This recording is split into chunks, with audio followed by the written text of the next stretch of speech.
الحمدللہ وعلی عبادہ الذین اصطفى یا ربی لک الحمد کما ینبغی لجلال وجهک الکریم وعظیم سلطانک اللہم مغفرتک اوسع من ذنوبی ورحمتک ارجع عندی من عملی رب اشرح لی صدری ویسر لی امری واحلل عقدۃ من لسانی یفقهوا قولی واجعل لی وزیرا من اہلی اللہم الہمنا رشدنا واعصمنا من شرور انفسنا اللہم ارنا الحق حقا وارزقنا اتباعہ۔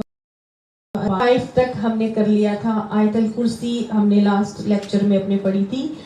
آج 56 سے ہم کریں گے اعوذ باللہ من الشیطان الرجیم لا اکراہ فی الدین قد تبین الرشد من الغی فمن یکفر بالطاغوت ویؤمن باللہ فقد استمسک بالعروۃ الوثقی لا انفصام لها واللہ سمیع علیم صدق اللہ العظیم۔ اپنا بہت ہی خوبصورت تعارف کروا کے اللہ سبحانہ تعالیٰ نے سختی، کوئی زبردستی، کوئی ناانصافی نہیں کر سکتا۔ ہم بھی مدرز یہ بات بہت اچھی طرح سے جانتے ہیں کہ اگر ہم اپنے بچوں کو کوئی سختی کرتے ہیں کسی بات میں تو وہ ان کے بھلائی کے لیے ہوتی ہے۔ ہمیں معلوم ہوتا ہے کہ وہ ایک کام اگر کریں گے تو اس میں ان کا بھلا اور فائدہ ہوگا، اور جس کام میں ان کا نقصان ہوگا ہم ان کو روکیں گے۔ ایسا ہی ہوتا ہے نا۔ تو وہ رب جو ہمیں 70 ماؤں سے زیادہ پیار کرنے والا ہے، پہلی بات تو ہمیں یہ خالق ہمارے لیے ایسا کوئی حکم نہیں دے بھلے اور فائدے کے لیے۔ تو ہمیں اچھی طرح معلوم ہے کہ جب ہم اپنی اولاد کو کوئی ایسا کام نہیں کرنے دیں گے جس میں ان کا نقصان ہوگا، ہر وہی بات ان کو سمجھائیں گے اور بتائیں گے جس میں ان کا فائدہ ہوگا، اور اسی طرح سے بتائیں گے جس میں اس کا فائدہ ہوگا، تو پھر ہمارا رب کیوں ہمارے ساتھ کوئی زیادتی کرے گا۔ اسی لیے اللہ تعالیٰ نے آج کے سبق میں شروعات اللہ نے ایسے کی ہے کہ لا اکراہ فی الدین، دیکھو یہ جو دین میں نے تمہارے لیے پسند کیا، ان الدین عند اللہ الاسلام، اللہ کے نزدیک کون سا دین ہے ہم کریٹ کر لیے ہیں جس کی وجہ سے ہم کو دین کے احکامات مشکل لگنے لگ گئے۔ حالانکہ اللہ نے جو دین میرے اور آپ کے لیے بنایا ہے اس کے احکامات مشکل نہیں ہیں۔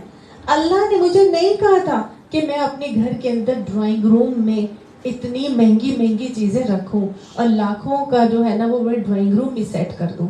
اللہ نے جو حکم دیا وہ کیا ہے؟ مہمان خانہ بنایا جائے اور اس میں کیا ہو، صرف نیچے فرشی آپ وہ رکھو اور وہاں پہ جو آئیں وہ باہر والے لوگ آ کے باہر ہی مرد بیٹھے اور اپنا بات چیت کریں، مرد بیٹھے اور اٹھ کے وہاں سے چلے جائیں۔ ایسا ہی ہے نا۔ ہم نے کیا کیا، ہم نے خود اس کو مشکل بنا لیا۔ ہم نے ایک ڈائننگ روم بھی بنایا، ایک ڈرائنگ روم بھی بنایا، ہم نے بیڈ رومز بھی بنائے، ہم نے بڑے بڑے گھر بھی بنائے، ہم نے محلات بنائے، ہم نے سونے چاندی کے زیورات اکٹھے کیے۔ اللہ نے مجھے اور آپ کو یہ حکم نہیں دیا تھا کہ کیا کرو یہ ساری 100 برس کے سامان جمع کرو اور کل کی تمہیں خبر نہ ہو۔ اللہ نے تو کہا جتنے دن کا ہے دنیا میں ایسے رہو۔ نبی صلی اللہ علیہ وسلم نے کیسے فرمایا؟ جیسے راستے کا چلتا مسافر رہتا ہے۔ نہ سامان زیادہ جمع کرو اور نہ ہی تمہارے اوپر اتنا بوجھ آئے۔ جو ایکسٹرا چیزیں جو نہیں پہنتے وہ نکالو، اور جو چیز پہنتے ہو بس اس کو استعمال کرو، جو استعمال کرتے ہو اس کو رکھو، باقی سب دے دو۔ قول العفو کا اللہ نے حکم دیا تھا نا، خرچ کر دو جو ضرورت سے زائد ہے، جو استعمال میں نہیں ہے وہ دے دو، وہ تمہارا نہیں ہے۔ تمہارے پاس اگر زیادہ ہے تمہاری ضرورت سے، دیٹ مینس وہ کسی کا حق ہے جو تم رکھ کے وہ مارا ہوا ہے، لہٰذا ڈھونڈو اور حقدار کو اس کا حق پہنچا دو۔ تو دین کے احکامات تو بہت ہی سہل، بہت ہی آسان ہے۔ یہ رسم و رواج جو معاشرے کے ہم نے اپنے کندھوں پہ جن کا بوجھ اٹھا کے رکھا ہے، حج کر کے آئیں گے تو سب کو سوٹ دیے جائیں گے، حج کر کے آئیں گے تو سب کو تحائف دیے جائیں گے۔ وہ پہلے سے ہی سارے لوگوں کے سارے خاندان کے سوٹ جمع کر لیے جاتے ہیں کہ جی وہ آؤں گی تو فٹافٹ دینا ہے، فلاں کو بھی دینا ہے، فلاں کو بھی دینا ہے، کرتے ہیں نا ہمارے۔ اللہ نے تو ایسا حکم نہیں دیا۔ شادی بیاہ کے معاملات ہیں، موقع ہیں، اس کے اندر ایسا ہی ہے۔ پھر فوتگی کا معاملات ہے، اس کے اندر ایسا ہے، ابھی یہ کھانے پکڑے، ابھی وہ کھانے پکڑے۔ وہ فوتگی نہیں، وہ تو بلکہ لگ رہا ہوتا ہے لوگ اس لیے جا رہے ہوتے ہیں آج کیا پکایا گا، آج وہاں پہ کیا کھانے کو ملے گا۔ 3 دن سے زیادہ 10ویں، پھر وہ 20ویں، پھر وہ 40ویں، پھر برسیاں، جمعراتیں، یہ سب ہمارے دین کا کوئی حصہ نہیں ہے۔ یہ سب معاشرے کے ایسے غلط رسم و رواج ہیں جو ہم نے اپنے کندھوں پر ان کے بوجھ اٹھائے ہوئے۔ اللہ نے ایسا کوئی حکم نہیں دیا۔ دین کے سارے احکامات بہت ہی آسان ہیں، ہم تیار ہوتے ہیں. جو لوگ باپردہ جاتے ہیں ان کو معلوم ہے کوئی مسئلہ ہی نہیں, نہ شادی پہ جانا مسئلہ, نہ بازار جانا مسئلہ, نہ کسی کے گھر جانا, نہ باہر نکلنا مسئلہ. چاہے جیسے بھی کپڑے ہوں, جیسے بھی آپ کے بال بنے, اس سے کوئی فرق نہیں پڑتا. ایک جلباب اٹھایا, لپیٹا اپنے اوپر, باہر نکل گئے. اور جنہوں نے سب کچھ اپنا آپ کو ٹک ٹاک کر کے جانا ہوتا ہے, انہوں نے کپڑے بھی پریس کرنے ہیں, انہوں نے جوتوں کو بھی فرسٹ کلاس رکھنا ہے, انہوں نے میچنگ جوتا, شوز اور کیا ہوتا ہے بیگ, پھر اس کے بعد بال, ہیئر سٹائل, پھر وہ میک اپ. جو لوگ نکلتے ہیں جلباب اوڑھ کے, ان کو پتا ہے اس میں کتنا سہولت ہے, اس میں کوئی مسئلہ ہی نہیں, آسانی ہی آسانی ہے. اور جو لوگ چینج ہوئے ہیں اور جنہوں نے بعد میں جلباب اوڑھنا شروع کیا ہے, ان کو بھی پتہ چل گیا اس کے مسئلے اور اس کا مزہ, کہ دین کا تو اتنا آسان حکم تھا میرے لیے, تو باہر جانا اندر آنا کوئی مسئلہ ہی نہیں تھا. فٹافٹ اپنے آپ کو, ہاں میرا دل چاہتا ہے کہ میں تیار رہوں, میرا دل کرتا ہے کہ میں بنوں سنوروں, گھر میں سب کچھ کریں, ہاں باہر نکلیں, فٹافٹ لپیٹا اور نکل کے چلے جائیں. ٹھیک ہے نا. تو اللہ نے تو کسی قسم کی سختی میرے اور آپ کے لیے نہیں رکھی. اللہ نے کہہ دیا ہے کہ دین کے احکامات بہت آسان ہے. دیکھیے وہ ہمارا مالک ہے, وہ ہماری مشینری کو بنانے والا ہے. اس کو معلوم تھا کہ اس مشینری کی کیا ضرورت ہے اور کیا اس کی ضروریات ہیں. اس کو سب چیزیں پتہ ہیں. اس نے ہر چیز ہمارے جسمانی, اعصابی, ذہنی تمام حالات کو کیٹر کرتے رکھتے ہوئے دین کے احکامات کو میرے اور آپ کے لیے ٹیلر کیا باقاعدہ. عورت کے لیے علیحدہ ہو کر احکامات دیے, مرد کے لیے علیحدہ احکامات دیے. جیسی اس کی ذہنی, مینٹل اور فزیکل کیپیسٹی تھی, اللہ نے اس کو باہر کے احکامات دے دیے, باہر کے کام اس کے سپرد لگا دیے. عورت کی جیسی ذہنی اور جسمانی کیپیسٹی تھی, اللہ نے اس کو گھر کے اندر کے احکامات دے دیے, گھر کے اندر کے کام اس کے سپرد کر دیے. ٹھیک ہے نا. تو اللہ نے ہماری تمام ضروریات کو دیکھتے ہوئے احکامات ٹیلر کیے باقاعدہ. لباس کا حکم اللہ نے ٹیلر کیا ہے. نہ صرف اس نے لباس اتارا ہے میرے اور آپ کے لیے, فرمایا قد انزلنا لباسا یواری سوآتکم وریشا, یقیناً میں نے تمہارے لیے لباس اتارا ہے جو تمہارے جسم کے قابل 70 حصوں کو ڈھانپے بھی اور تمہارے لیے زینت کا باعث بھی بنے. تو اللہ نے باقاعدہ اس لباس کو پہننے کے طریقے مجھے اور آپ کو سکھائے. عورت کا لباس پہننے کا طریقہ پورا کا پورا ڈیٹیل سے اللہ نے مجھے اور آپ کو سکھایا ہے. تو جو اس نے مجھے اور آپ کو احکامات دیے ہیں وہ میرے اور آپ کی بھلائی کے لیے ہیں. یہ بات ہمیں اچھی طرح سے سمجھ لینا چاہیے. یہ مشکل نہیں ہے. اگر ہم ان کو سمجھیں گے تبھی اللہ نے اس حکم کو دینے سے پہلے یا بات بتانے سے پہلے اپنی توحید کو راسخ کیا تھا, اپنی صفات کو بتایا تھا. جس انسان, یہ آیت الکرسی میں, جس انسان کے دماغ میں اور دل میں اللہ کی صفات راسخ ہو جائیں گی, اللہ کی معرفت, اس کی پہچان راسخ ہو جائے گی, وہ کبھی بھی دنیا سے نہیں ڈرے گا. وہ کسی بھی دنیا میں انسان سے یا کسی سے بھی وہ نہیں ڈرے گا. تمام قسم کے خوف, تمام لوگوں کے خوف اس کے ذہن سے نکل جائیں گے, کیونکہ کرنے والی ذات اللہ کی ہے. لہو ما فی السماوات والارض, اس نے کہا تھا نا, ہر چیز جو آسمان میں ہے, جو زمین میں ہے, وہ کس کے لیے ہے؟ اللہ کے لیے. تو پھر جو میں ہوں وہ کس کے لیے ہوں؟ اللہ کے لیے. جو میرے پاس ہے وہ کس کا ہے؟ اللہ کا ہے. جو وہ مجھے بتا رہا ہے تو اس کی دی ہوئی چیز ہے, تو اس کی مرضی کے مطابق ہی استعمال ہوگی. اللہ نے مجھے دی ہے تو پھر مجھے دیکھنا ہے یہ اس کی مرضی کی چیز کیسے استعمال کروں کہ وہ خوش ہو جائے. میرے پاس جو چیز ہے وہ تو میری ہے ہی نہیں.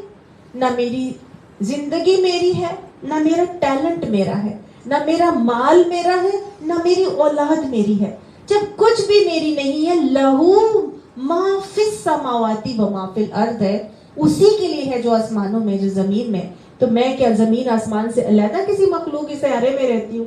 نہیں نا, میں بھی تو یہی رہتی ہوں. تو پھر میرے پاس جو بھی چیزیں وہ کس طرح استعمال ہونی چاہیے؟ اللہ کے بتائے ہوئے طریقے کے مطابق ہونی چاہیے.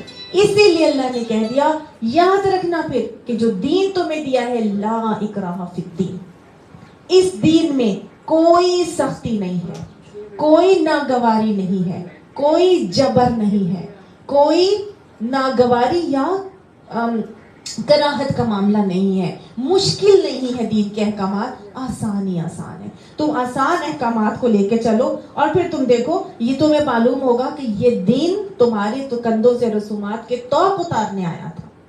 اصل میں تو تم نے جب دین کو پکڑ لیا ہے تو تم تو رسومات کے توق سے اپنی زندگی کو، گردنوں کو آزاد کر لیا.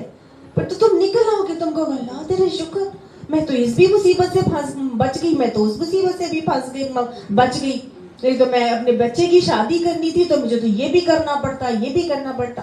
ایک دین کے احکامات کو جو اللہ نے بتائے اس طرح سے اگر اپنے بچے کی شادی کریں گے، کم سے کم یہ ضرور رہے گا کہ میرا اللہ تو خوش ہو گیا. باقی تو رشتہ داروں کو اور معاشرے کو خوش کرنا جائیں گے تو کوئی بھی نہیں خوش ہوگا. کچھ خوش ہوں گے، کچھ ناراض ہو جائیں گے. ایک اللہ کو راضی کر دیا تو سب راضی ہو جائے گا. ٹھیک ہے نا؟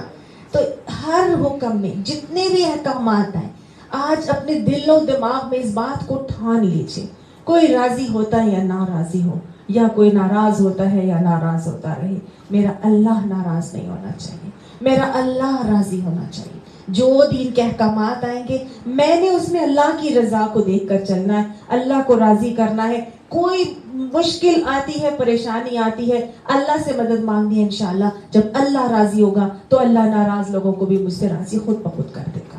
ٹھیک ہے؟ اس کے بعد اگر ہم دین کی تبلیغ اور اشاعت کو دیکھتے ہیں تو اس میں بھی ہمیں سمجھ میں آتا ہے کہ دین کی تبلیغ اور اشاعت بھی مشکل نہیں ہے. دین بزور شمشیر نہیں پھیلایا گیا تھا. آپ اگر خود دین کو سمجھ لیں گے تو آگے آپ نے جبرن ڈنڈے پہ دوسرے سے کام نہیں کروانا. اگر آپ کو اللہ نے ہدایت اور توفیق اور سمجھ دے دی ہے تو یہ نہیں ہوتا کہ اپنی اولاد کو ایک انجیکشن لگاؤں گی اور ایک دم سے وہ سب چیزیں صحیح کرنا شروع ہو جائیں گے. دس از ناٹ لائک دس. آہستہ آہستہ آرام آرام سے دین پہنچایا جاتا ہے. نبی اکرم صلی اللہ علیہ وسلم نے بھی 23 سال میں اس دین کی تبلیغ کی تھی. جب وہ اللہ کے نبی ہو کر 23 سال میں اپنے اخلاق کو ایسا بنا کے تبلیغ کر رہے تھے تو پھر مجھے اور آپ کو بھی جبرن کسی کو دین کا احکامات نہیں لاگو کرنے. سمجھ آ گئی؟ تو دین کی میں تبلیغ میں بھی زبردستی نہیں ہے. اللہ کے نبی کو فرما دیا گیا تھا لست علیہم بمسیطر، تمہیں ان کے اوپر داروغہ بنا کر نہیں بھیجا گیا. تمہارا کام کیا ہے؟ بلغ ما انزل من ربک، جو تمہارے پاس مائے رب کی طرف سے پہنچ رہا ہے تم آگے جا کے لوگوں کو بتا دو، بیان کر دو. ایسے بن جاؤ ان کے لیے، ایسے انڈسپینسیبل ہو جاؤ کہ لوگ تمہاری طرف مائل ہو جائیں. جب لوگ خود مائل ہوں گے تو وہ تمہاری بات سے خود بخود قائل ہونا شروع ہو جائیں گے. اپنے اخلاق کو اچھا بنا. نبی صلی اللہ علیہ وسلم اپنے اخلاق کو بہترین بنا رہے تھے. یہ دین اخلاق سے پھیلا تھا.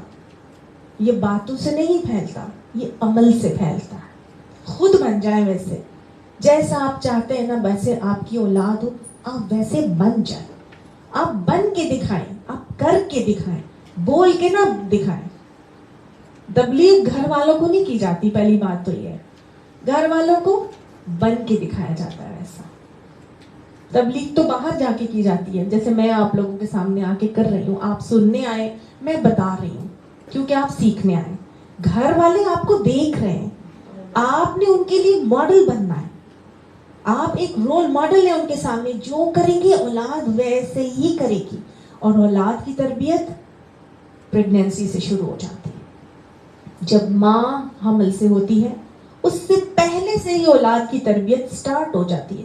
ہم رمضان کے روزوں کے احکامات پڑھ کر آئے نا، اس میں اللہ تعالیٰ نے کہا تھا وَابْتَغُوا مَا كَتَبَ اللَّهُ لَكُمْ عَلَيْكُمْ، جو اللہ نے تمہارے لیے لکھ دیا نا اولاد، اس کو تلاش کرو. کون سے راتوں میں تھا؟ رمضان کی راتوں میں. جب اب بتایا گیا تھا نا کہ اب تمہارے پاس، تمہاری بیویوں کے پاس جانا رمضان کی راتوں میں حلال کر دیا گیا ہے، اور جاؤ اور اپنی بیویوں کے پاس وہ تلاش کرو جو اللہ نے تمہارے لیے لکھ دیا. اس وقت کیا ہے؟ مینٹل سٹیٹ ہماری اللہ کی طرف ڈائریکٹڈ ہے، موٹیویٹڈ ہے. تو جو ہم سوچ رہے ہیں وہ ہماری اولاد میں آئے گا. ٹھیک ہے نا؟ تو اولاد کی تو تربیت ہی کا کام پہلے سے سٹارٹ ہو جاتا ہے. تو جیسی اولاد چاہتے ہیں ویسے بن جائیے، اور پریگنینسی سے پہلے سے ویسے بن جائیے. آپ کی اولاد انشاءاللہ ویسی ہی ہوگی جیسی آپ چاہتے ہیں. تو گویا کیا بتایا جا رہا ہے کہ تمہارے لیے دین کو پہنچانا، اس کے لیے بھی کوئی سختی نہیں رکھی گئی، کوئی زور زبردستی نہیں رکھی گئی. نبی صلی اللہ علیہ وسلم نے تو فرمایا تھا بشروا ولا تنفروا، یسروا ولا تعسروا، سختی آسانی کرو، سختی نہ کرو، اور محبتیں پھیلاؤ، نفرتیں نہ پھیلاؤ. تو دین کے معاملات میں آسانیاں کرنے کا حکم دیا گیا ہے. تو اصل چیز کیا ہے؟ آپ کی جو ٹارگٹ ہے وہ وہی ہوگا جو دین کا اصل حکم ہے. مثال کے طور پر پردے کا حکم جلباب تک کا آتا ہے نا.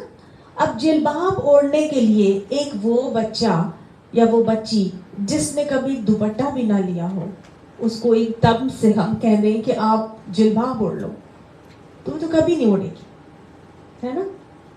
اگر وہ جذبات میں آ کے اوڑھ بھی لے گی تو وہ 4 دن کے بعد اتار کے پھینک دے گی کہ میرے سے نہیں سنبھالی جاتی، جب تک کہ اس کا دل اس کی طرف مائل نہ ہو، تیار نہ ہو.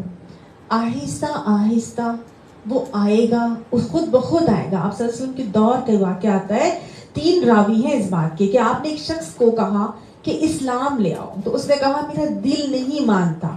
تو آپ صلی اللہ علیہ وسلم نے فرمایا گو دل نہ بھی مانتا ہو نا، پھر بھی اسلام لے آؤ، یعنی کلمہ پڑھ لو. ایک دن آئے گا جب تیرا دل کھول دیا جائے گا اور تو بھی اسلام کا دل دادا ہو جائے گا. ٹھیک ہے، کلمہ پڑھ لے، اسلام لے آ، یہ زیادہ ضروری ہے. اسلام لانا ضروری ہے. آہستہ آہستہ آہستہ دل کھولے گا اللہ تعالیٰ، شرع صدر ہوگا اور تو تیرا بھی دل اسلام کا دل دادا ہو جائے گا.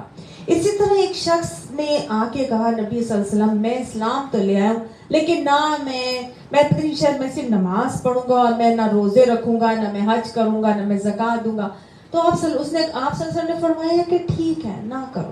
تو صحابہ کرام نے کہا یا رسول اللہ یہ تو ارکان اسلام ہے، آپ نے ان سے کیسے اس کو اجازت دے دی کہ یہ کام نہ کرے؟ آپ صلی اللہ علیہ وسلم نے فرمایا اس کو اسلام کے اندر رہنے تو دو. میں مفہوم بتا رہی ہوں آپ کو، اسلام کے اندر رہنے تو دو، اس کو آنے تو دو. آہستہ آہستہ آہستہ خود جب یہ اسلام کو دیکھے گا تو اسلام کی حلاوت کو پائے گا اور اس کا خود بخود دل کرنے لگے گا اور یہ خود ہی کرے گا. اسلام زبردستی نہیں پھیلایا جاتا، سمجھ آ گئی؟ لیکن اسلام کو جب کوئی مان لیتا ہے، اسلام کو جب کوئی قبول کر لیتا ہے، تو پھر انسان کو اللہ نے یہ بھی حکم دیا تھا نا کہ ادخلوا فی السلم کافہ. آدھے تیتر آدھے بٹیر اللہ کو پسند نہیں ہے. اس کے اسلام کے سمندر میں پورے کے پورے آؤ، پورے کے پورے آنے کی کوشش تو کرو، آؤ تو صحیح تو مانو. اب ایک بچی ہے جس کی میں مثال آپ کو دے رہی تھی، جس نے کبھی دوپٹہ ہی نہیں لیا تھا، اس کو جلباب پہننے کو کہہ دیں گے وہ تو بھاگ جائے گی. اس کو ماننا جلباب ہی ہے، لانا جلباب ہی کی طرف ہے، لیکن لایا کیسے جائے گا؟ آہستہ آہستہ. چلو تمہارا جو دل کرتا ہے کر لو، چلو کوئی بات نہیں. پہلے وہ 70 ڈھانپے گی، اس کے بعد آہستہ آہستہ کبھی دوپٹہ لے گی کبھی نہیں لے گی. پہلے آدھے بازو پہنتی تھی، اب پورے کرے گی. پھر وہ سر ڈھکے گی، پھر صرف دوپٹے پر آئے گی. پھر اس کے بعد آہستہ آہستہ کبھی سر پہ دوپٹہ اسلام کلاس میں آ جائے گا اور اس کے بعد بازار میں اتر جائے گا، شادی پہ یہاں پہ اتر جائے گا. آہستہ آہستہ کیا ہوگا؟ اللہ تعالیٰ خود ہی شرع صدر کرے گا. اسلام کے اندر آنے سے خود بخود دل نرم ہوتا ہے، خود بخود ماحول سے انسان چینج ہوتا ہے، دعاؤں سے چینج ہوتا ہے. اس کی کوشش تو ہے کہ میں اللہ کو راضی کروں، ہے نا اس کی کوشش، تو بس پھر اللہ تعالیٰ خود ہی شرع صدر کرے گا اور اس کو لے آ جائے گا. اب کسی کو نہیں کوئی کر رہا تو آپ تانے مارنا شروع ہو جائے اس کے، تم یہ نہیں کرتی، تم نماز نہیں پڑھ رہی، تم روزے نہیں رکھ رہے، تم ایسے نہیں کر رہے، تمہاری نیل پالش کیوں لگی ہوئی ہے. یہ لوگوں کو دین سے بھگانے کا سبب بنتا ہے. ٹھیک ہے، تو کیا کرنا ہے؟ آہستہ آہستہ، جبر نہیں ہے، آسانی ہے، آرام آرام سے دین کی طرف لایا جائے گا. بہت خوبصورت طریقہ مجھے اور آپ کو سکھایا گیا ہے کہ اگر ہم نے کسی کو دین کی طرف لانا ہے تو کیسے لانا ہے؟ اخلاق سے لانا ہے، اپنے آپ کو نمونہ رول ماڈل بنا کے لے کر آنا ہے. آپ صلی اللہ علیہ وسلم کے بے شمار نمونے ملتے ہیں. ایک شخص تھا، وہ اس کا نام تھا، یہودی تھا، حسین بن سلام. وہ اسلام لے کر آیا اور اس کے بال بچے جو تھے وہ عیسائی تھے. تو اس نے کہا یا رسول اللہ صلی اللہ علیہ وسلم میں اسلام تو لے آیا لیکن میرے بچے نہیں مانتے اور نہ وہ نماز پڑھتے, میں ان کو مارتا ہوں, ایسے سختی کرتا ہوں. تو آپ صلی اللہ علیہ وسلم نے ان کو فرمایا تھا کہ سختی نہ کرو, نرمی کرو, خوشخبریاں پھیلاؤ, خوشخبریاں دو اور محبتیں پھیلاؤ. یعنی ایسی باتیں نہ کرو جس سے لوگ اسلام سے متنفر ہو جائیں. محبتوں کی باتیں کرو, نرمی اور پیار کی باتیں کرو اور آسانیوں کی باتیں کرو. تو لوگوں کو لانے کے لیے بھی آسانی کی باتیں, جنت کی باتیں, جنت کی نعمتوں کا تذکرہ کرنا چاہیے. اور جب وہ آنا شروع ہو جائیں آہستہ آہستہ امر بالمعروف کا حکم ہے, اس کے بعد نہیں انل منکر کا حکم ہے. یاد رکھیے گا, پہلے امر بالمعروف کرتے رہے کرتے رہے کرتے رہے. جب اسلام کی طرف دل مطمئن ہونے لگے, مائل ہونے لگے, آنے لگ گئی ہے, نمازیں پڑھنے لگ گئی ہے, سب کچھ کرنے لگ گیا بچہ, آپ اس کو کہیں دیکھو تم نمازیں تو پڑھ رہے ہو, اب نماز پڑھنے مسجد پہ چلے جایا کرو. نمازیں تو پڑھ رہی ہو لیکن نیل پالش سے تو وضو ہی نہیں ہوگا, ٹھیک ہے نا. تو اس طرح سے ان کو آہستہ آہستہ لے کے آیا جائے. اللہ تعالیٰ ہمارے لیے آسانی چاہتا ہے, سختی نہیں چاہتا. اللہ نے قرآن میں بھی بتایا ہے یرید اللہ بکم الیسر. اور دیکھیں دین کے احکامات میں اگر ہم تیسرا مطلب اس کا دیکھیں تو یہ ہے کہ اللہ نے دین کے احکامات میں ہمارے لیے آسانیاں ہی آسانیاں کی ہیں. اگر ہمیں پانی نہیں مل رہا تو کیا حکم ہے؟ تیمم کر لیں. کھڑے ہو کر نماز نہیں پڑھ سکتے تو بیٹھ کے پڑھ لیں. بیٹھ کے نہیں پڑھ سکتے تو لیٹ کے پڑھ لیں. لیٹ کے نہیں پڑھ سکتے تو اشاروں سے پڑھ لیں. لیکن نماز پڑھنی ہے, پانی نہیں ہے, غسل کرنا ہے, کیا کر لو؟ تیمم کر لو. حس باقی رہے, حس برقرار رہے کہ اللہ کے حضور جا رہی ہوں تو پاک اور صاف ہو کر جا رہی ہوں. نماز پڑھنی ہے, کوئی بھی حالت ہے نماز ضرور پڑھنی ہے, وقت کے ساتھ پڑھنی ہے, چاہے کسی بھی حالت میں ہو. ایون ہمیں یہ بھی ہم پڑھ کے آئے کہ پیدل چل رہے ہو تو بھی خوف میں ہو تو پیدل چلتے چلتے نماز پڑھ لی جائے, لیکن نماز ضرور پڑھنی ہے. گھٹنے کی تکلیف ہے, نہیں جھک سکتے, سجدہ نہیں کر سکتے تو کیا کرو گے؟ بیٹھ لو. کمر کی تکلیف ہے, نہیں تم کر سکتے اپنے آپ کو جھکا سکتے, سیدھے اشاروں میں رہو, سیدھے جہاں تک کر سکتے ہو بس وہ کرو. تو اللہ سبحانہ تعالیٰ نے گویا ہر طرح سے ہمارے لیے آسانی کر دی. اسی طرح سے اگر ہم دیکھیں تو کفاروں میں بھی اللہ تعالیٰ نے لچک دے دی ہے. سب سے پہلے کہا غلام آزاد کرو. غلام آزاد نہیں کر سکتے ہو تو پھر کیا کرنا ہے؟ 2 مہینے کے جو ہے وہ روزے رکھو, 60 یا پھر 60 مسکینوں کو کھانا کھلاؤ. تو گریجولی اللہ تعالیٰ نے کوئی نہ کوئی آپشن دے دیا ہے. یہ نہیں کر سکتے تو یہ نہیں کر سکتے تو یہ. اللہ تعالیٰ بیسیکلی وہ حس برقرار رکھنا چاہتا ہے یہاں پر بھی کہ میں نے ایک غلطی کی تھی اور میں اس غلطی کو ریپینٹ کر کے کمپنسیٹ کر رہا ہوں, ٹھیک ہے نا. تو گویا اللہ تعالیٰ اس حس کو برقرار رکھنا چاہتے ہیں.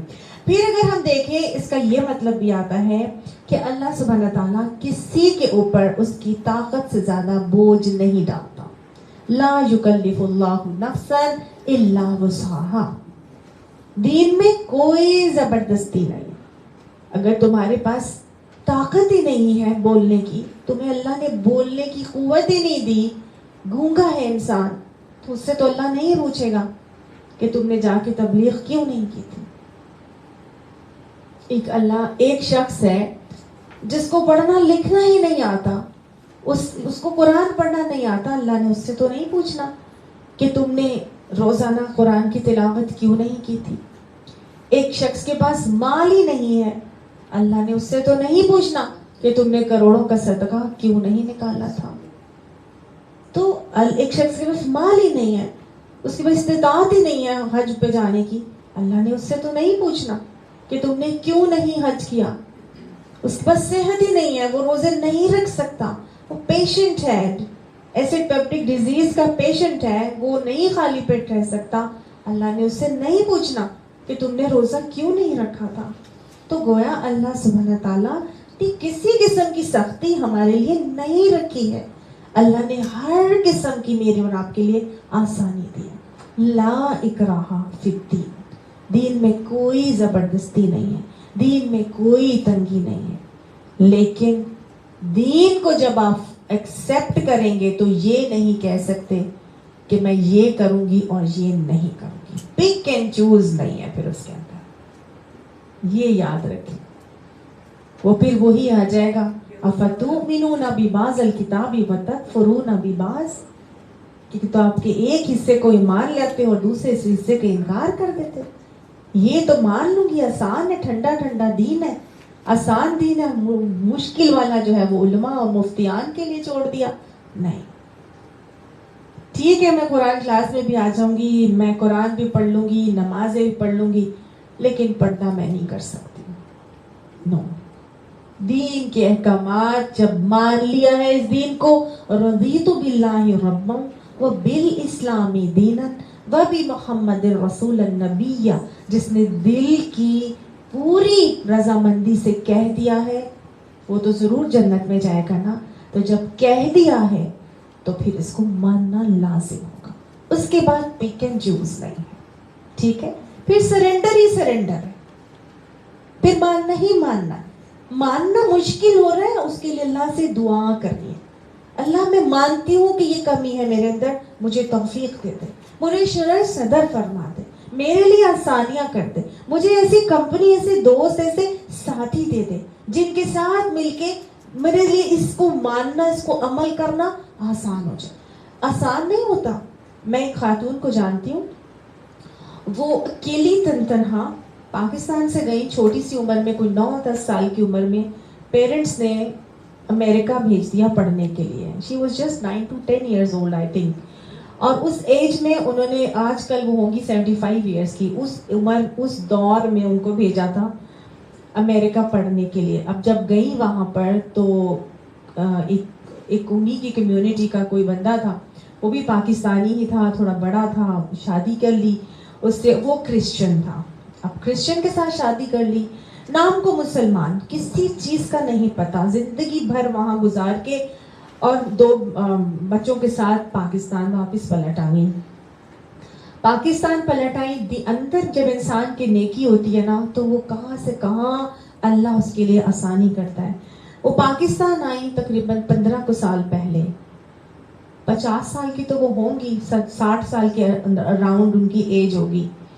اس عمر میں آنے کے بعد پہلی دفعہ ان کو یہ پتا چلا کہ ان کے گھر میں کوئی لیٹر ڈال گیا, یہ جو پیمفلیٹس آتے ہیں اس میں ڈال گیا. اس پہ ان کو اردو پڑھنی نہیں آتی تھی, اس پہ ان کے گھر کا ایڈریس کا نا زیڈ لکھا ہوا تھا. تو زیڈ تو انگلش میں بھی وہی لکھا ہوتا ہے, انہوں نے پیمفلیٹ پہ وہی نمبر زیڈ لکھا ہوا تھا. وہ زیڈ سے سمجھی کہ یہ تو میرے ہی گھر کے آس پاس. وہ بڑی سوشل خاتون, کبھی اس کلب کی پریزیڈنٹ تو کبھی اس ویمن اس آرگنائزیشن کی پریزیڈنٹ, بڑی ایلیٹ آف دا ٹاؤن. اور انہوں نے جب دیکھا کہ یہ کہیں سے کوئی انویٹیشن آئے اور زیڈ بلاک میں ہی ہے تو میں کہیں دیکھوں کہاں سے کوئی انویٹیشن آیا ہے. اردو سے ان کا پیمفلیٹ تھا, پڑھنا نہیں آتا تھا. اپنے ملازم سے کہا پڑھو کیا لکھا ہے, اس نے پڑھ کے بتایا کہ یہ ایڈریس ہے اور یہاں پر کوئی دورہ قرآن ہو رہا ہے. وہ کہتی ہے وہ کیا ہوتا ہے, اس نے کہا مجھے نہیں پتا. انہوں نے کہا جاؤ فٹافٹ جا کے دیکھ کر آؤ, پوچھ کر آؤ یہ کیا ہوتا ہے اور کب سے ہو رہا ہے. انہوں نے وہ سمجھی پتہ نہیں کوئی پارٹی ہے یا کیا ہے, انہوں نے وہاں پر بھیجا, اس شخص کو بھیجا. اور انہوں نے دیکھیں میں آپ کو صرف یہ بتا رہی ہوں کہ اللہ تڑپ کو کیسے فلفل کرتا ہے اور اکیلے چلنا کتنا ڈیفیکلٹ ہوتا ہے. انہوں نے گئی اور جا کے بیٹھ گئی اسی طرح سے. کل کس دن ہو رہا ہے جی, 3 دن بعد سٹارٹ ہونا تھا. پہنچ گئی, جا کے قرآن کلاس میں بیٹھ گئی, پہلی دفعہ قرآن سنا. کہتی ہیں کوئی 2 گھنٹے یا 2.5 گھنٹے ہوتا رہا, بتاتی نہیں. اس کے بعد سب اٹھے اور چلے گئے اور مجھے نہیں پتا کہ یہ کیا ہوا. میں نے کہا بس ختم. انہوں نے کہا ہاں ختم. تو کہتی ہیں اردو تو سمجھ ہی رہی تھی لیکن انگلش اردو ٹائپ کی تھی, بہرحال کچھ نہ کچھ سمجھ آ رہا تھا ان کو, لیکن یہ نہیں سمجھ میں آیا تھا کہ یہ ہو کیا رہا ہے. اس کے بعد ان کو بول کے آ گئی, گرمی بہت زیادہ تھی, میں بیٹھ نہیں سکی, صحیح یہ وہ سب چیزیں, اور کہنے لگی میں کل نہیں آؤں گی, میرا انتظار نہیں کرنا. اور اگلے دن کہتی ہیں کہ میرا پھر سے اتنی دل میں تڑپ ہوئی کہ میں نے کہا نہیں میں پھر سے جاتی ہوں. دوبارہ چلی گئی. اس طرح 30 ڈیز شروع کے دن وہ کہتی رہی, ہر دفعہ کہہ کے آ جاتی تھی میری جگہ نہیں رکھنا, میں نہیں آؤں گی, اور نیکسٹ ڈے وہ پھر چلی جاتی تھی. 30 ڈیز کمپلیٹ ہو گئے, قرآن ختم ہو گیا, کہتی ہیں مٹھائی تقسیم ہو گئی, اور میں نے کہا یہ کیا ہوا؟ انہوں نے بولا ہمارا قرآن ختم ہو گیا. اچھا 30 days کا ہوتا ہے, 30 پارے ہوتے ہیں, روزانہ کا ایک پارا تھا. ان کو اس دن پتہ چلا کہ پارے 30 ہوتے ہیں. ان کو اس دن پتہ چلا کہ رمضان کے روزے ہوتے ہیں. اس دن ان کو پتہ چلا کہ نمازیں 5 ہوتی ہیں. ان کو کچھ نہیں پتا تھا. اینڈ شی واز اے مسلم, نام کی مسلمان تھی. اس کے بعد وہ ایسی جڑی کہ انہوں نے اردو پڑھنا سیکھی اس عمر میں, انہوں نے عربی میں قرآن پڑھنا سیکھا اس عمر میں, اور اب اس سال انہوں نے پورا دورہ قرآن کروایا. 15 سال گزر گئے اس چیز میں, اور اس سال ان کے ہسبینڈ نے اسلام قبول کر لیا. اور وہ کہہ رہی تھی مجھے کہ میرا 1 man شو تھا. میں اکیلی اٹھتی تھی رمضان میں روزے رکھنے, میں اکیلی افطاری کرتی تھی. آپ کے تو گھر میں سب افطاری کرتے ہیں اور سب روزے رکھتے ہیں, میں اکیلی ہوتی تھی. اور لوگوں نے خوب تانے مارے, خوب باتیں بنائی, خوب چیزیں کی, اور کہتی تھی کہ میرا میاں ہی تھا جو مجھے لے کر جاتا تھا کہ چلو قرآن کلاس میں. And he was a Christian. اور وہ کہتی تھی کہ میرا میاں ہی تھا جو مجھے لے کر جاتا تھا, اور جا کے کرسچن جو ان کے پریسٹ تھے ان سے مناظرے کرواتا تھا. اگر تمہیں لگتا ہے کہ اسلام ٹھیک ریلیجن ہے تو ان سے بات کرو, ان کو بتاؤ. وہ اتنا سپورٹر تھا.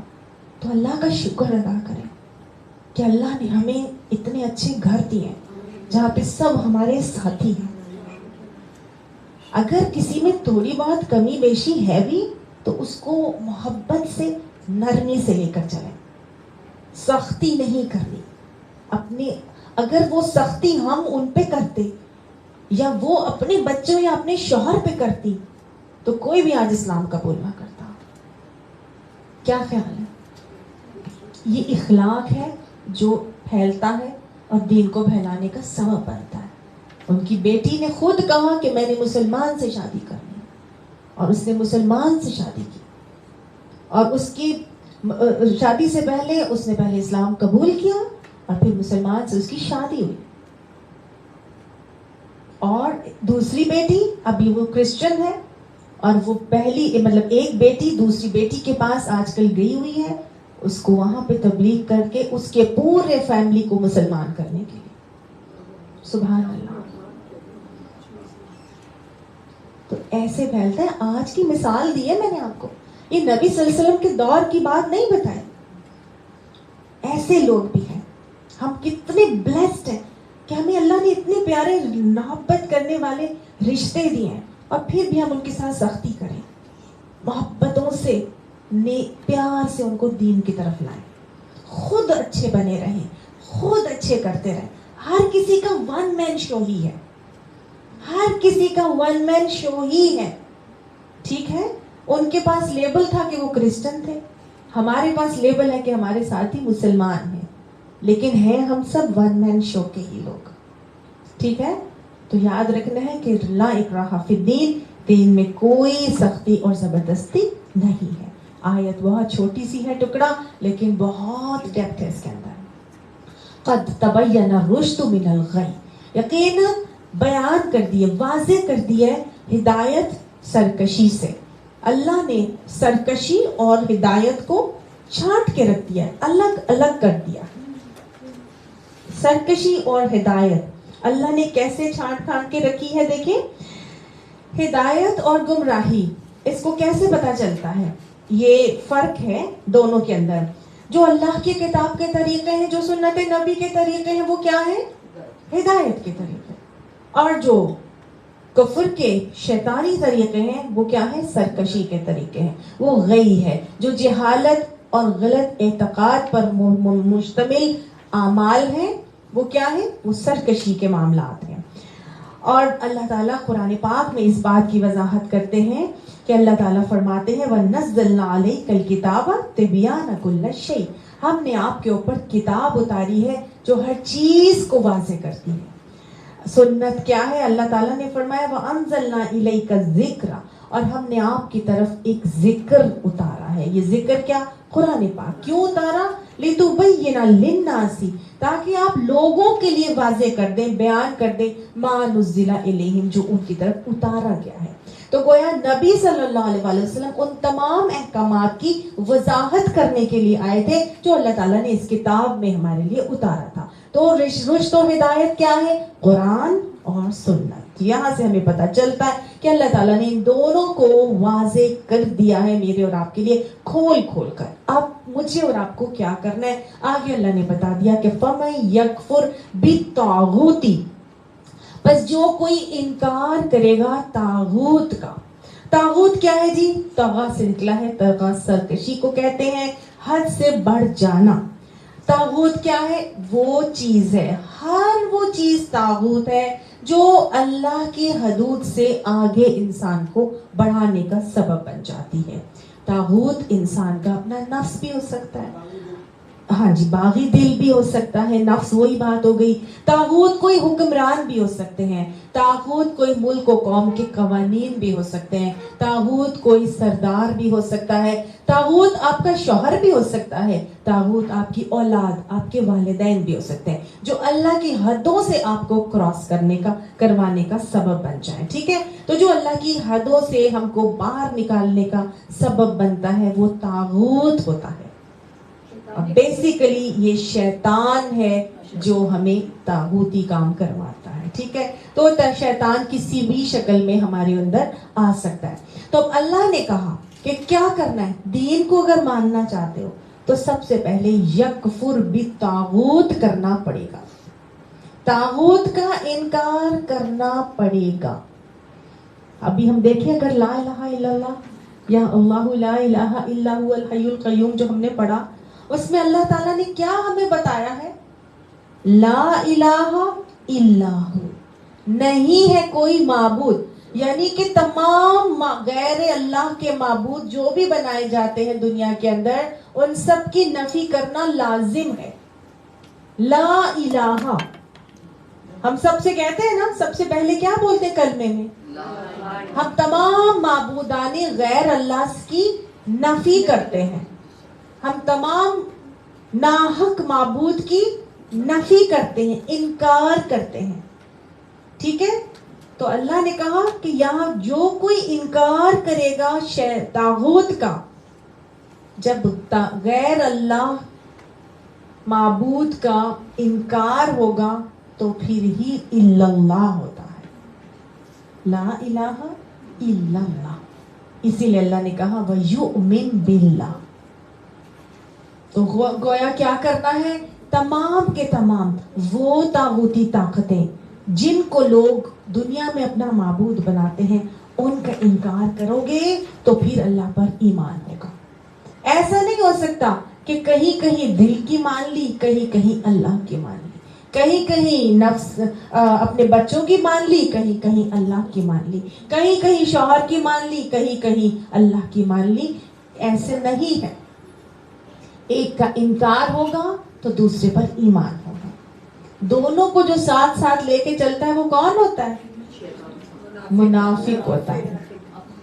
جو کنارے پہ رہ کے چلتا ہے نا، تھوڑا تھوڑا ادھر تھوڑا تھوڑا ادھر، تو ان کی تو دنیا بھی گئی، ان کی تو آخرت بھی گئی.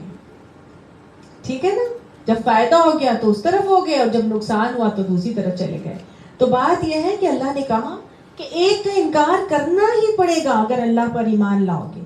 تو جو کوئی طاغوت کا انکار کر کے اللہ پر ایمان لے آئے گا اصل میں بندہ ہی وہ ہے. اللہ فرماتا ہے یہ وہ شخص ہوگا کہ فقد استمسک بالعروۃ الوثقی، کہ پس یقیناً اس نے بہت مضبوط کنڈا تھام لیا. کون سا کنڈا ہے یہ؟ عروۃ الوثقی، مضبوط سہارا. ایسا کنڈا، ایسا سہارا کہ لا انفصام لہا، کہ جس کو ٹوٹنا نہیں ہے، جو ٹوٹ نہیں سکتا. آپ کرسی پہ بیٹھی ہیں، آپ یہ دونوں ہینڈلز اس کے سائڈ سے پکڑ لیتی ہیں، آپ کو لاکھ زلزلہ آئے، کوئی ہلاتا جائے، آپ نہیں گریں گی کرسی سے. گریں گی؟ کرسی گرے گی تو آپ گریں گی، آپ کرسی سے نہیں گریں گی. کیوں؟ کیا آپ نے مضبوطی سے یہ دونوں کنڈے سہارے پکڑے ہوئے ہیں. تو جب اللہ کو کوئی پکڑ لیتا ہے تو اس نے کیسا سہارا تھام لیا ہے؟ بہت مضبوط سہارا، ایسا سہارا کہ جو ٹوٹ نہیں سکتا، وہ کبھی نہیں ٹوٹ سکتا۔ یہ عروۃ الوثقی کیا ہے؟ یہ اللہ کی محبت کا کنڈا ہے، اس کی معرفت کا کنڈا ہے، اس کی قرآن کا کنڈا ہے، قرآن کی محبت کا کنڈا ہے، قرآن کے علم کا کنڈا ہے، یہ ایمان کا کنڈا ہے، یہ تقوی کا کنڈا ہے، یہ اللہ سے کہ نبی سے محبت کا کنڈا ہے، ان کی عقیدت کا کنڈا ہے۔ یہ ہے وہ کنڈا جو مجھے اور آپ کو پکڑنا ہے، کیونکہ اللہ نے کہا رشد اور ہدایت کہاں سے ملنی تھی؟ قرآن اور سنت سے۔ تو یہ ایمان، یہ تقوی، یہ اللہ کی معرفت، پہچان، اس کی محبت، پھر اس کے ہمارے قرآن، اس کا علم، اور پھر نبی کی محبت اور نبی کی عقیدت اور ان کی سنت سے محبت، یہ کنڈا اگر میں اور آپ سنبھال لیں گے، پکڑ لیں گے، اس سہارے کو تھام لیں گے، تو پھر لم فصام اللہ، اس کو کوئی نہیں گرا سکتا، اس کو کوئی نہیں چھوڑ سکتا، اس کو کوئی گرا نہیں سکتا۔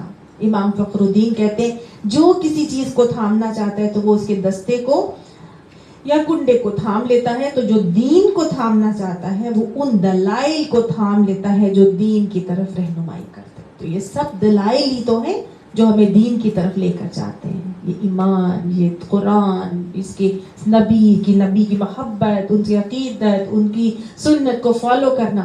تو اگر ہم چاہتے ہیں کہ اس مضبوط سہارے کو تھام لیں تو وہ تمام باتیں جو دین کی طرف رہنمائی کر رہی ہیں ان کو تھام لیجئے، انشاءاللہ اللہ کے کنڈے کو میں اور آپ تھام لیں گے۔ اللہ واللہ سمیع علیم، اور اللہ سننے والا ہے، جاننے والا ہے۔ اللہ کو معلوم ہے تمہارے دل میں کیا ہے، اللہ کو معلوم ہے کہ تم کیا سن رہے ہو، کیا بول رہے ہو، کیا تمہارا کہنا ہے، تمہاری تمام چیزیں، تمہاری تمام اعمال کا اللہ کو علم ہے۔ اللہ، اب جب یہ معاملہ ہوتا ہے، جب آپ اس کنڈے کو تھام لیتے ہیں تو کیا ہوتا ہے، پھر کیسے ہوتا ہے؟ اتنی خوبصورت بات ہے، مجھے بہت اچھی لگتی ہے کہ جو اللہ کے لیے لگ جاتا ہے تو پھر اللہ اس کے لیے لگ جاتا ہے۔ یہ حدیث قدسی میں آتا ہے کہ جو میرے کاموں میں لگ جاتا ہے میں اس کے کاموں میں لگ جاتا ہوں، اور ہم نے تو خود اس کو مطلب اپنے سامنے دیکھا ہے، ہم اس کے عینی گواہ ہیں۔ آپ اللہ کے کاموں میں لگیے، دیکھیے اللہ کیسے آپ کے کاموں میں لگتا ہے، کیسے آپ کے کام بناتا ہے۔ جب آپ اللہ کو پکڑیں گے، مضبوطی کے ساتھ پکڑیں گے، ہر وہ دین کے اس کو پکڑیں گے، دلائل کو پکڑیں گے جو دین کی طرف لے کر جاتے ہیں، تو کیا اللہ آپ کو چھوڑ دے گا؟ اللہ چھوڑ دے گا؟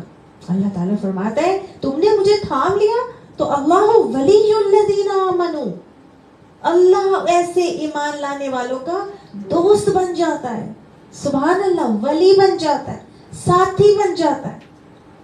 اللہ کی دوستی، ولایت اگر کسی کو مل جائے تو اور کیا چاہیے؟ تو پھر اللہ اگر کسی کو دوست بناتا ہے تو پھر کیا اللہ چھوڑ دے گا؟ بتائیں، کیا اللہ کو اس کو چھوڑ دے گا؟ اللہ اس شخص کو، اللہ تعالیٰ جو اس کی طرف ایک قدم بڑھاتا ہے تو اللہ کتنے بڑھاتا ہے؟ 10۔ جو چل کر آتا ہے اللہ دوڑ کر آتا ہے۔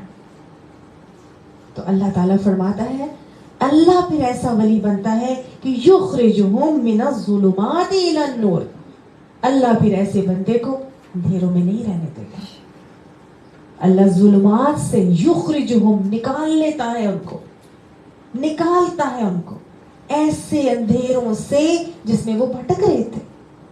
کون کون سے اندھیرے ہوتے ہیں جس میں انسان بھٹک رہا ہے دنیا میں؟ گمراہی کے اندھیرے ہیں، پتہ ہی نہیں، کبھی شرک ہو رہا ہے، کبھی بدعتیں ہو رہی ہیں، کبھی معلوم ہی نہیں ہے، لا علمی میں اندھیروں میں بھٹک رہے، ہمیں تو پتہ ہی نہیں تھا، ساری عمر گزار دی، ہمیں تو معلوم ہی نہیں تھا کہ یہ کرنا ہے۔ کتنے لوگ کہتے ہیں قرآن کلاسز میں آنے کے بعد تو وہ لا علمی کے اندھیروں میں بھٹک رہے ہوتے ہیں۔ کسی نے کہا یہاں چلے جاؤ، اس پیر کے پاس چلے گئے، کسی نے کہا فلاں کے پاس چلے جاؤ، وہ فائنینشیل لاس ہوا ہے بہت زیادہ، بزنس میں وہ آپ کو کھا گیا، کوئی نقصان دے کے چلا گیا، کسی نے کہا چلو ادھر وہاں پہ وہ علم والا ہے، وہ علم سے پتہ کر کے بتا دے گا، چلو اس کے پاس چلتے ہیں، وہ جی وہاں چلے گئے۔